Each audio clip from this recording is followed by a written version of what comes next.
আসসালামু আলাইকুম ভিউয়ার্স, আপনারা যারা সৌদিগামী আছেন বাংলাদেশ থেকে সৌদি আরবের নতুন ভিসাতে আমেলাই দিতে, অর্থাৎ আপনারা যদি লেবার পোস্টে সৌদি আরবে আসতে চান তাহলে এই ভিডিওটি আপনাদের জন্য খুবই গুরুত্বপূর্ণ। আজকে আমি আপনাদেরকে তিনটি বিষয় কথাবার্তা বলবো যেগুলা আপনাদের জন্য খুবই ইম্পর্টেন্ট, মানে গুরুত্ব।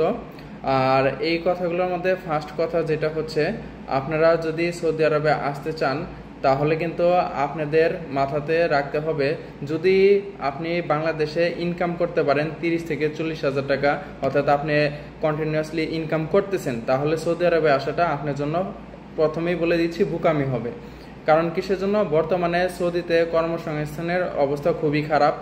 আর বর্তমানে বাংলাদেশে অনেক প্রবাসী আছে যারা সৌদি আরবে এসে কর্মসংস্থানের অভাবে ভুগতেছে, ইনকাম করতে পারতেছে না, অথবা টাকা পয়সার অভাবে অনেকে বাংলাদেশেও যেতে পারছে না।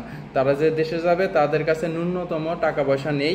এখন তারা বাংলাদেশ থেকে বিভিন্ন জায়গা জমি, অর্থাৎ অনেকের স্বর্ণগয়না বিক্রি করে তারপর তারা সফর জেল বলেন বা ইকামা এক্সপায়ার এক্সিট বলেন বা যেভাবে হোক বাংলাদেশে যাচ্ছে।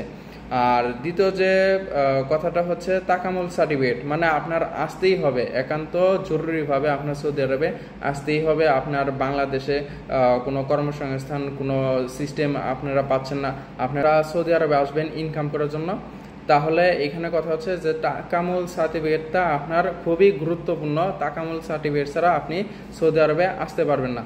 তো তাকামুল সার্টিফিকেটটা নিতে হলে অবশ্যই আমেলাই দিতে যারা আসবেন, অর্থাৎ সৌদিতে লেবার পোস্টে আসবেন, তাদের জন্য তাকামুল সার্টিফিকেটটা লাগে। আর এই সার্টিফিকেটটা নিতে অবশ্যই আপনাদেরকে ট্রেনিং দিতে হয়, সেটা হোক রাজশাহী, সেটা হোক ঢাকা, যে কোনো জায়গাতে হোক আপনাদেরকে ট্রেনিং দিতে হতে পারে। তো এই ট্রেনিং যদি আপনাদের কোনো গলত বা কোনো ভুল ভ্রান্তি হয় তাহলে কিন্তু আপনারা তাকামুল সার্টিফিকেট তুলতে পারবেন না। আর তাকামুল সার্টিফিকেট যদি না তুলতে পারেন তাহলে কিন্তু আপনি সৌদি আরবে আসতে পারবেন না। আর তৃতীয় যে বিষয়টা হচ্ছে, যদি আপনি সৌদি আরবে আসতে চান আর আপনার মেডিকেল যদি কন্ট্রাক্টে না করে থাকেন, অর্থাৎ আপনার যদি শরীরে কোনো রোগবালাই থাকে, কোনো অসুস্থ বা কোনো সিমটমস যদি থাকে, তাহলে কিন্তু আপনার সৌদি আরবে আসতে সমস্যা হয়ে যাবে। আগে সুযোগ সুবিধা ছিল যে আপনার 3বার আপনি মেডিকেল দিতে পারতেন, একবার যদি কাজ না হতো দ্বিতীয়বার দিতেন, দ্বিতীয়বার যদি কাজ না হতো তৃতীয়বার দিতেন। তো তৃতীয়বারের মধ্যে যদি আপনাদের এই মেডিকেলটা কাজ না হতো তাহলে কিন্তু আর কখনো সৌদি আরবে প্রবেশ করতে পারতেন না।